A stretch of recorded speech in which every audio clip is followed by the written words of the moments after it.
Judice আছে এখনও তো সাব জুডিসে এরকম এটাও বিভ্রান্ত করার চেষ্টা করছে।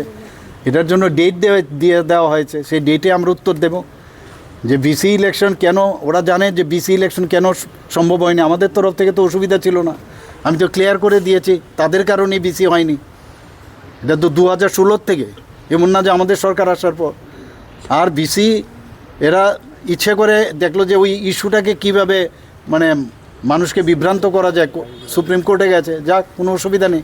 কিন্তু আমরা আমাদের কথা বলেছি যে বিসি ওনাদের জন্যই বিভিন্ন সময়ে ওই বিভিন্ন কথা বলছে এবং আলটিমেটলি আপনার দেখি যে 123টা যে ওনারা বিসি বাড়িয়েছে সেটাকে আবার উইথড্র করলো।